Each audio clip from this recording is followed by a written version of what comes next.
ازيكم؟ انا مش قادر اسكت صراحه. الموضوع ده كنت عايز اسجله الصبح بس انا مش قادر اسكت. بصوا يا جماعه، في حاجات بتحصل بتبين ان انا بني ادم عبيط.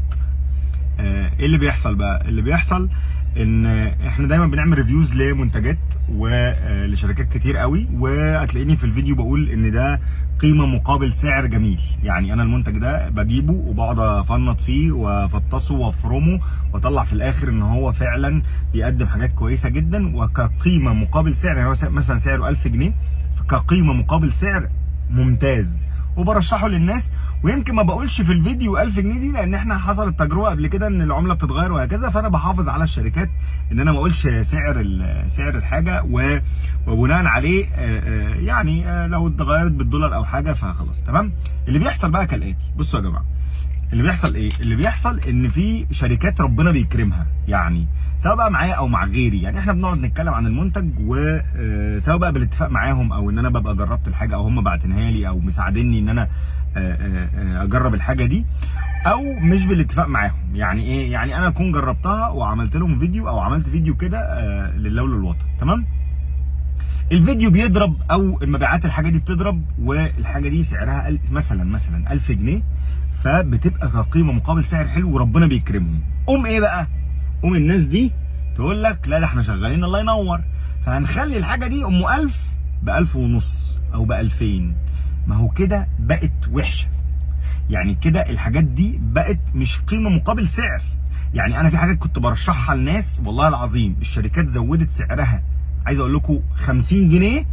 انا بقول للناس لا ما تشتريهاش، ما تستاهلش والله العظيم واشهد ربي. حاجات انا عملت لها فيديوز، الناس بتبعت لي دلوقتي تقول لي علاء ايه ترشيحك؟ اقول له ما تشتريش المنتج ده. طب ما انت في الفيديو يا ابن الحلال كنت بتقول كده. وانا بقول لك بقى الناس بتقول عليه عبيط ليه؟ لان هو بينزل على اللينك. هو بقى الراجل الناحيه الثانيه كان عامل المنتج ده ب 1000، واول لما الفيديو بقى كويس او اول لما الناس بدات تقبل على المنتج ده خلاه ب 1500 ب 2000، ضعفين السعر، 3 اضعاف السعر والله العظيم. وانا مش عايز اذكر حد بعينه بس عشان ما يزعلش. في ناس بعد ما ربنا كرمها بقت تكسب اكتر من الشركه المصنعه للاجهزه. خلاص انا مش ماليش دعوه بالحوار ده، بس اهم حاجه ما تطلعنيش عبيط. يعني ما تطلعنيش ان انا بقول يا جماعه ده قيمه مقابل سعر حلو ويخشوا على اللينك يلاقوا السعر مختلف. وبناء عليه عشان بس ما ننجز، انا اي حد اي شركه في الدنيا هتبعت لي حاجه او تقول لي جرب حاجه، او الناس نفسها لما تقول لي جرب حاجه، انا كل الفيديوهات اللي جايه هقول سعر الحاجه دي سواء بالمصري او بالدولار، عشان برضو لو حصل اي حاجه سعرها كذا. ويا جماعه لو زادت 10 جنيه ما تشتروهاش.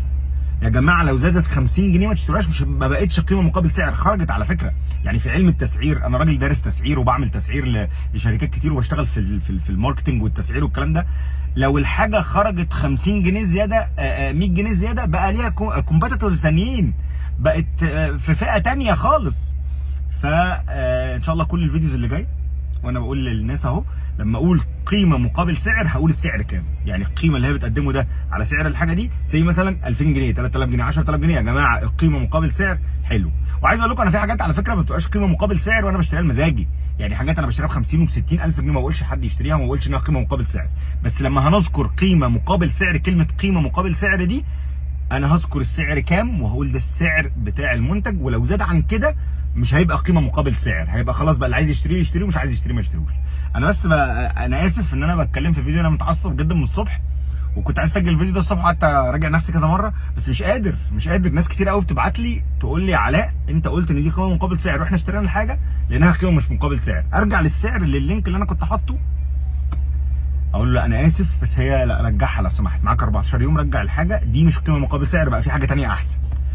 فيا جماعه بس رفقا بالناس والله، والحاجات يعني مش قفش، والفلوس مش هتخلص من الدنيا، مفيش براند في الدنيا بيعمل كده. الناس بتحط سعر الحاجه عشان تفضل مستمره مش عشان يكبش الكبشه بتاعت النهارده.